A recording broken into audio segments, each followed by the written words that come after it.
एक आइडिया ज़रूर आपको दिया जा सकता है कि क्या करना है जिससे आपको चांसेस बेहतर हो जाएगा फौज में जाने का, छोटे से बच्चे से लेकर के बड़े तक के लिए। तो पहली बात तो फौज में एंट्री इतना ज़्यादा है, 5वीं क्लास से एंट्री का है। सैनिक स्कूल है, 33 सैनिक स्कूल है इंडिया में।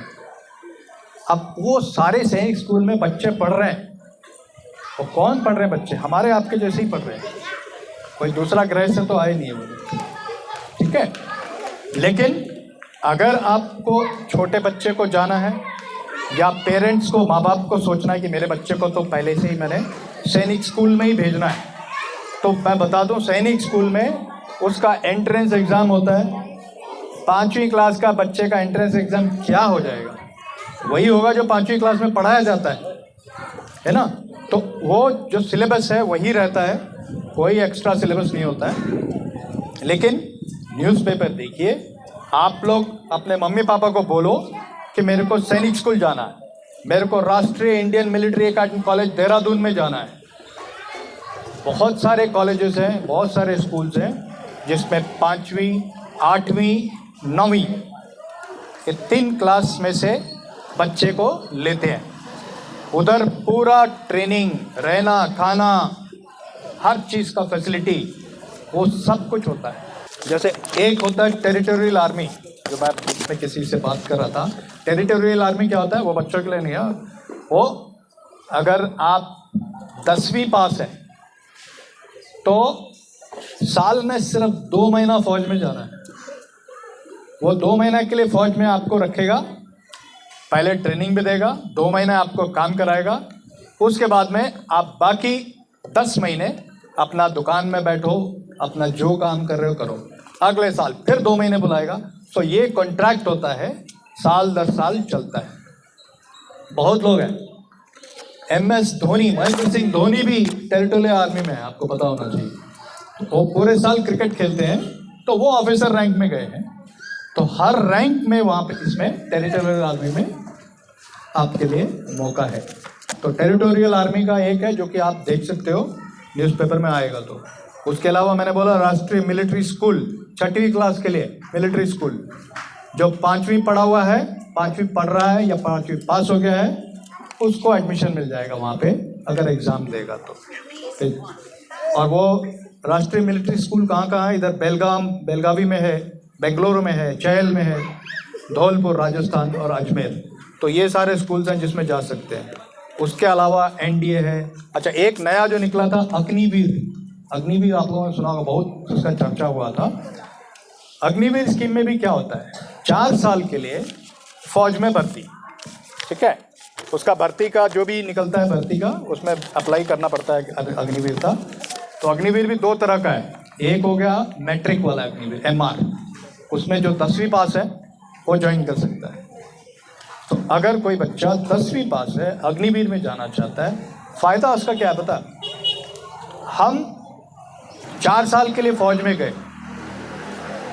पहली बात तो फौज ने मेरे को ट्रेनिंग दिया, दूसरा मेरे को फौज तनख्वाह देगा, तीसरा 4 साल के बाद अगर तो रख लिया तो ठीक, अगर नहीं रखा तो 10-12 लाख रुपए मेरे को कैश मिलेगा। वो पैसा से आ करके कम से कम मैं कुछ दुकान खोल सकता हूँ या कुछ अपना कुछ काम खोल सकता हूँ। नहीं तो जब तक मैं दूसरा नौकरी ढूंढ रहा हूँ, मेरा रोजी रोटी का सवाल नहीं रहेगा। और दूसरा नौकरी में भी क्या है, मेरे पास में अब फौज का एक्सपीरियंस हो गया। किसी को भी आप शान से बोल सकते हो कि भैया मैं 4 साल फौज का नौकरी करके आया हूँ और मैं ये नौकरी अच्छे से आपका कर सकता हूँ, तो अगला भी आपको लेगा नौकरी। तो एक हो गया मैट्रिक का, और दूसरा अग्निवीर होता है 10+2 वाला, जिसने 12वीं कर लिया या फिर जिसने डिप्लोमा किया हुआ, कोई स्टेट गवर्नमेंट का रिकॉग्नाइज वाला 2 साल का डिप्लोमा होता है, वो भी अगर मैंने कर लिया, अग्निवीर टेक्निकल में मैं जा सकता हूँ। तो ये दूसरा अग्निवीर है। तो ये दोनों में ही फ़ायदा यही है कि 4 साल के लिए जाओ, काम करो।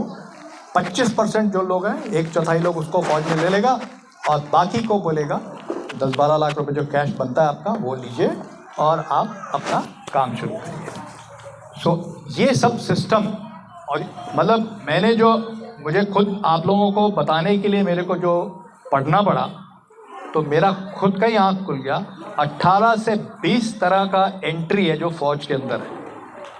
कितना तरीके से हम जा सकते हैं। किसी को नर्सिंग करना है तो नर्सिंग का एंट्री है, किसी को 10वीं 12वीं कर लिया तो टेक्निकल एंट्री स्कीम है, तो उसमें टेक्निकल आदमी बना देंगे। वहाँ पे 4 साल तनख्वाह के साथ में ट्रेनिंग देंगे, इंजीनियर बनाएंगे, उसके बाद में वहीं आपको फौज में नौकरी। हमारा इंडियन आर्मी और इंडियन नेवी और इंडियन एयरफोर्स, इन तीनों में ये सब एंट्री सिस्टम है। हर साल 2 बार 3 बार आप देखोगे एडवर्टाइजमेंट निकलेगा। 10+2 एंट्री का निकल रहा है, अग्निवीर का तो बहुत बार निकलता है। फिर उसके अलावा जो जिला सैनिक बोर्ड भर्ती करता है, भर्ती निकलता है, उसका भी निकलता है। रोज़गार समाचार, जब मेरे को भी नौकरी चाहिए होता था उस समय मैं रोज़गार समाचार लेता था, तो वो उसमें पूरा आता था। तो ये चीज़ें तो जानकारी के लिए आप लेते रहिए। सो प्लीज़ स्टार्ट प्लानिंग, सोचना शुरू करो, और यकीन मारो, चाहे बॉयज़ हो या गर्ल्स हो, अगर आप लोग अभी से, हम लोगों को किसी ने नहीं सिखाया था। मैं भी बहुत पिछड़े हुए एरिया से आया था, तो लेकिन थोड़ा अच्छी किताबें पढ़ के, अच्छा सोच के, तो कुछ, और फिर कुछ माँ बाप ने रास्ता दिखाया, उस तरीके से हम लोगों को आगे बढ़ने में मदद मिला। तो मैं आप लोगों सबका आभार करता हूँ।